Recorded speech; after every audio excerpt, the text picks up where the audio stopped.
Bonjour à tous et bienvenue sur cette nouvelle chaîne qui est la Dramathèque Taiko. Alors je vais pas m'éterniser non plus 5000 ans sur pourquoi j'ai fait cette chaîne. En gros je fais cette chaîne pour vous parler des dramas japonais que j'ai vus et que j'ai adorés ou que j'ai moins bien aimés. Et je voudrais partager cette passion avec vous parce que chez moi c'est une passion qui prend des proportions énormes on va dire. Et donc du coup, comme je n'ai pas vu énormément de vidéos sur YouTube qui parlaient des dramas japonais, je me suis dit bah pourquoi pas moi. Et pour cette première vidéo, je voulais vous parler du tout premier drama qui m'a fait plonger dans l'univers de la série japonaise qui est Mei-chan no Chisuchi. En fait cette série, ça a été la révélation pour moi. Ça a été, comment dire, ouais c'est ça, c'était la révélation, c'est cette série qui m'a dit mais... C'est trop bien en fait, les dramas japonais, c'est trop bien. C'est encore mieux que les animés, bon peut-être pas mieux, mais c'est autre chose que les animés, c'est génialissime. Même si les acteurs surjouent à fond, c'est pas grave. C'est ça qui est bien en fait dans le drama japonais, bon, en tout cas moi qui me fait regarder, c'est aussi le jeu des acteurs qui sont magnifique. J'ai pas d'autres mots pour décrire ça, c'est magnifique. Pour revenir à Mei-chan, c'est adapté du manga Maze Butler. Je mettrai une petite image par ici si j'y arrive avec le montage. Ou alors du coup une photo, hein, on verra bien. Donc c'est adapté du manga Maze Butler qui ont une vingtaine de tomes à peu près. Et l'adaptation du drama c'est du tome 1 au tome 7 du manga et ensuite après on fait un bond dans le temps mais bon, ça vous verrez. Vous verrez si vous lisez le manga ou si vous avez déjà lu le manga, vous pourrez partager votre avis dans les commentaires. Et donc du coup, c'est une série de 10 épisodes de 45 minutes qui ont été diffusés en 2009 sur la chaîne Fuji TV. Pour ce qui est de l'histoire, nous suivons l'histoire de Shinonome Mei, c'est très difficile à dire, hein, je vous assure, même moi encore j'ai du mal, qui vient de perdre ses parents malheureusement dans un accident. Et elle se retrouve du coup orpheline du jour au lendemain jusqu'au jour où un magnifique jeune homme, parce que c'est quand même Hiro Mizushima, voilà. Donc jusqu'au jour où un jeune homme très bien habillé sur un costard qui arrive et qui lui dit que c'est son majordome et qu'en fait elle ne s'appelle pas, son vrai nom n'est pas Mei Shinonome, mais Mei Hongo. Et pour vous donner un ordre d'idée, la famille Hongo, c'est le top du top de la famille richissime au Japon. En fait, c'est la famille la plus riche du Japon, qui a une très très grosse entreprise, qui a une chaîne d'hôtels, des chaînes de restaurants, voilà, qui a à peu près tout. Et en fait, en gros, elle découvre que son grand-père est riche et que elle est héritière de la famille Hongo. Et c'est à partir de là en fait que l'histoire commence vraiment. Pour qu'elle puisse hériter de la fortune plus tard, de la fortune de la famille Hongo, il faut qu'elle devienne une lady et qu'elle apprenne en fait à se comporter comme une fille riche et comme une fille de la haute société japonaise. Et donc pour parfaire son éducation de jeune fille de bonne famille, elle doit rentrer dans la pension Sainte Lucia, qui est la pension pour les jeunes filles riches, où chacune des jeunes filles qui vit à l'intérieur, qui vit dans cette pension, est accompagnée d'un majordome. Et donc elle n'est pas accompagnée de n'importe quel majordome, elle est accompagnée de Riito Shibata, qui est le majordome de haut rang en fait, hyper haut placé, de rang S, c'est la perle rare que toutes les filles veulent avoir pour majordome. Et du coup, elle se retrouve dans cette aventure un peu folle dans l'académie ou la pension, comme vous voulez, de Sainte Lucia.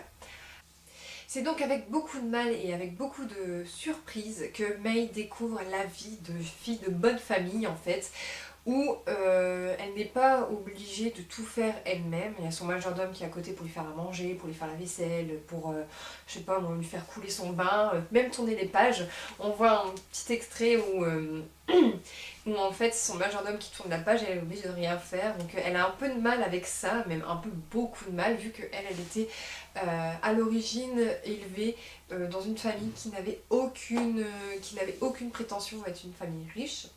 Quand Mei commence un petit peu à se faire aux règles de la pension, qui commence un peu à s'adapter aussi à sa vie avec son majordome, qui a quand même une relation un peu ambiguë, un peu compliquée. Son meilleur ami Kento Shibata, qui est le petit frère de Rito, arrive à la pension Sainte-Lucia en tant qu'apprenti majordome parce que lui, en fait, son objectif c'est de devenir le majordome de Mei et de rester auprès de Mei. Et donc, en fait, les deux commencent un peu aussi à découvrir la vie là-bas, à découvrir la vie de famille aisée, en fait. Et ils sont tous les deux, moi ce qui me fait rire, c'est que même si Kento a été élevé un peu dans cet univers, qui était un peu élevé dans l'univers des majordomes et des bonnes familles, il est aussi stupéfait que Mei, et ça me fait toujours rire, il est aussi stupéfait que Mei dans le processus de la jeune fille ne fait rien, c'est le majordome qui fait tout, et moi ça me fait toujours autant rire en fait. Donc au fur et à mesure de l'histoire, on commence aussi à apprendre un peu à connaître les personnages secondaires, et vous allez voir que dans l'intrigue en fait, il y a deux personnages qui sont vraiment un peu suspects, et puis on a un peu du mal à les cerner. Ça sera Shiori Sama, qui a le plus haut titre dans la pension, qui est le titre de Lucia, et son majordome Shinobu. Mais bon, ça après je peux pas tout vous raconter non plus, il faut bien sûr que vous regardiez le drama. En ce qui concerne les acteurs de la série, on va retrouver bien sûr un casting qui est assez divers, on va dire. On retrouve des acteurs on va dire, comme j'aime bien l'appeler, de l'ancienne génération. Pour moi, l'ancienne génération, c'est vraiment début des années 2000. Et de la nouvelle génération, donc qui est de 2009, 2010, à peu près par là. En ce qui concerne du rôle principal, c'est-à-dire de Mei Shinonome, on retrouve l'actrice Nana Eikura. Donc il me semble que Mei-chan, le rôle de Mei-chan, c'est son premier grand rôle à la télévision japonaise. Il me semble que même après Mei-chan, elle n'ait plus fait tellement de télévision que ça. Je pense que plus qu'elle s'est consacrée dans sa carrière de mannequin, plus que dans sa carrière d'actrice, enfin bref. Et il me semble que même avant Mei-chan, si je fais la liste de tous les dramas que j'ai vus, et j'en ai vu pas mal, je l'ai vu que dans un seul autre drama, c'était dans un rôle secondaire, et c'était dans Proposal d'Aisuku-sun, que je vous ferai une revue là-dessus très prochainement. Et je pense que c'est tout. Je l'ai pas vue dans autre chose. Elle n'a pas eu une très très grande carrière à la télévision japonaise. Alors peut-être que je me trompe, mais il me semble que oui, elle n'a pas eu énormément... elle n'a pas fait énormément de drama comme on pourrait le voir avec d'autres acteurs de la série. Ensuite, pour ce qui concerne le deuxième acteur principal, et j'ai envie de dire que c'est mon acteur chouchou. Peut-être pas chouchou parce que j'en ai un autre, mais je l'adore aussi. C'est bien sûr pour le rôle de Shibata Rito, qui est Hiro Mitsushima. Ah. Que dire de lui? Que dire de lui? Que dire de cet acteur qui est juste extraordinaire? Moi j'adore. C'est un acteur, je l'ai découvert dans Mei-chan, mais ensuite j'ai vu d'autres dramas avec lui, et comment dire, il est juste extraordinaire cet acteur. Vous pouvez pas... J'ai une fascination pour cet acteur, mais vous pouvez pas savoir à quel point. J'adore son jeu d'acteur, même si des fois c'est surjoué. Je l'ai vu, il joue un rôle très sérieux, hein. Le rôle de Rito, c'est un rôle super sérieux, il déconne pas non plus énormément, vu que c'est un majordome qui est toujours au service de sa maîtresse, qui doit toujours faire attention. C'est un rôle très sérieux, et ça change des rôles que j'ai vus, dans lequel je l'ai vu dans Anakimi, c'est lui qui fait Namba Senpai. Il est totalement... Voilà quoi, comment dire, il est totalement à l'inverse de son rôle sérieux de Rito. Namba Senpai, c'est un étudiant qui j'ai du mal à trouver du mot, tellement que je suis emballée par cet acteur, voilà. Namba Senpai, c'est un étudiant qui adore la rigolade, qui adore les jeunes filles, qui adore passer du bon temps avec ses copains, qui rigole tout le temps. Et à côté, on a Rito. Rito, c'est pas encore pareil. Il adore sa maîtresse, d'accord, on est d'accord là-dessus, mais il est toujours sérieux, il déconne jamais en fait dans ce drama, ce qui est un peu dommage, mais en même temps, pas vraiment, parce que c'est le rôle du majordome aussi, il n'est pas là non plus pour Il n'est pas là non plus voilà, pour la déconnade, il est là pour prendre au sérieux son rôle de majordome, point. Et c'est ça aussi qu'on aime bien. C'est ça aussi qu'on aime bien chez cet acteur, puis il est beau. Il est beau notre Leto. Quoique j'ai vu des photos de lui maintenant et il est pas top que ça. Enfin bref. Cet acteur, on peut le retrouver dans la série Tokyo Dog, que je vous ferai une revue là-dessus aussi, parce que j'ai adoré aussi. Hein. On l'a vu dans Anakimi et dans d'autres dramas, j'en passe, j'en ferai une revue bien sûr là-dessus.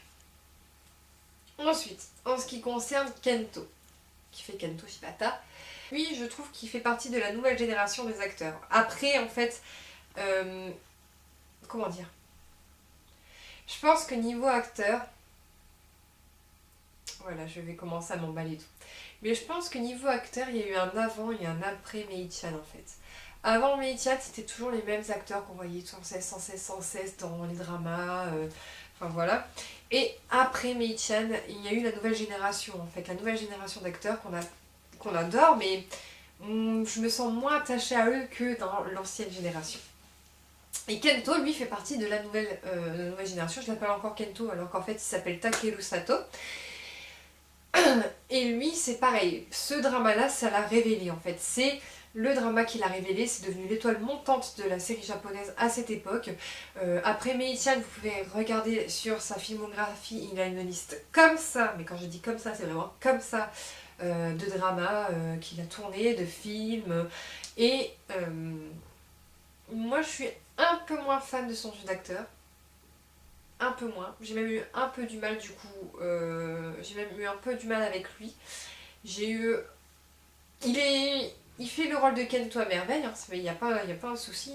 Moi, quand je compare le manga avec le drama, il joue le rôle de Kento à merveille. Mais voilà, il y a quelque chose qui fait que j'accroche moins avec lui qu'avec les autres acteurs de la nouvelle génération. Je ne sais pas pourquoi lui ça passe pas. Pourtant, voilà, il est très bon là-dedans, mais je ne peux pas. Il y a peut-être un truc avec sa tête ou avec sa coiffure dans le drama qui fait que je n'aime pas du tout. Mais après voilà, c'est chacun son avis. Moi, personnellement, je suis plutôt fan de la première génération, de l'ancienne génération que de la nouvelle. Mais cet avis n'engage que moi, mais dites-moi d'ailleurs ce que vous en pensez dans les commentaires, que je puisse discuter un peu avec vous et voir si on a le même avis ou pas là-dessus. Et enfin, pour faire une critique générale du drama, Mei-chan no Chisuchi, c'est un peu le drama type japonais. C'est l'histoire type en fait, la fille orpheline qui arrive dans une pension de riches et qui doit s'adapter avec son majordome, le trio amoureux interdit, les histoires rocambolesques, enfin le jeu d'acteurs surjoué, tout ça fait que ça ressemble à ça un vrai drama japonais, et c'est ça qu'on aime, c'est ça qu'on adore voir et c'est ça qu'on veut en fait voir dans un drama japonais. Pour moi j'ai adoré l'histoire, hein. Enfin j'adore un peu l'histoire d'amour, c'est une histoire que j'ai adorée. D'ailleurs du coup quand j'ai su qu'il sortait en manga, parce que du coup je l'ai vu en 2009 quand même, oui je l'ai vu en 2009 à sa sortie. Et quand j'ai su que 2 ou 3 ans après, ils ont sorti le manga, j'ai couru au Furet du Nord à Lille pour l'acheter. Parce que c'était tellement bien, j'avais tellement adoré, que je me suis dit que franchement, l'adaptation du manga, si c'était une bonne adaptation, le manga doit juste être génial. Par contre, parce que j'aime bien faire des par contre, quand on lit le manga, et qu'on sait que ça va être adapté en drama, si on n'a pas vu le drama avant, on pourrait penser que l'histoire est un peu malsaine. Je m'explique. Dans le manga, Mei a 14 ans. 13 ou 14 ans, je crois. Et son majordome Lito en a 21. Et comment dire, il y a une histoire un peu ambiguë, une histoire d'amour un peu ambiguë entre les deux. Ils s'embrassent, le grand-père qui demande à Lito de coucher avec Mei. Enfin, je trouve ça tellement malsain, tellement dégueulasse, que en fait, quand je vois le drama, je me dis mais heureusement qu'ils ont augmenté l'âge de Mei dans le drama, parce que sinon ça aurait été tellement bizarre, tellement malsain, que j'aurais même pas continué à regarder parce que j'aurais trouvé ça non, trop bizarre. Donc heureusement qu'ils ont augmenté l'âge de Mei. Il y a quelques petits changements par rapport au manga et au drama, mais c'est pas non plus des changements énormes qui vont changer l'histoire à fond. C'est juste voilà quelques petits détails mais qui ne nous empêche pas d'apprécier le drama, comme il est, quoi. Donc voilà, pour moi, je dirais que le casting, l'histoire est géniale. Je lui mettrais un 9 sur 10. Le casting, pareil, il est génial. Je lui mets même un 10 sur 10 parce que c'est un très très bon casting. Pour moi, j'adore. Et pour tout ce qui est musique, l'adaptation en général, pareil, je lui mets un 8 sur 10. C'est juste... voilà, c'est une très très bonne adaptation qui mérite d'être vue. Si vous ne l'avez pas encore vue, je vous incite à aller voir. Et voilà quoi, enfin, ne loupez pas cette chance de voir un casting extraordinaire dans une histoire extraordinaire. Et voilà quoi, c'est tout ce que j'avais envie de vous dire. C'est la fin de cette vidéo. J'espère que vous aura... Si vous avez bien aimé cette vidéo, n'hésitez pas à mettre un like et à vous abonner. Si vous adorez les dramas, toutes les 2 semaines, je vais en parler. Donc je vous donne rendez-vous dans 2 semaines à 16 h pour une nouvelle vidéo. Si vous voulez en savoir plus, un peu plus sur moi, vous pouvez me suivre sur les réseaux sociaux. Je mettrai tous les liens dans la barre d'infos. Si vous avez des questions, même si vous avez des suggestions, des avis à me faire partager, n'hésitez pas à les mettre dans les commentaires, ça me ferait énormément plaisir de vous lire. Et surtout, voilà quoi, enfin... J'ai aussi envie d'apprendre à vous connaître et aussi à discuter de ma passion du drama, parce que si j'ai fait un peu cette chaîne, c'est aussi pour parler de ma passion du drama, vu que dans mon entourage, il n'y a personne qui aime. Et donc voilà. Sur ce, je vous fais des bisous, je vous dis à dans 2 semaines et bye bye, c'est cool.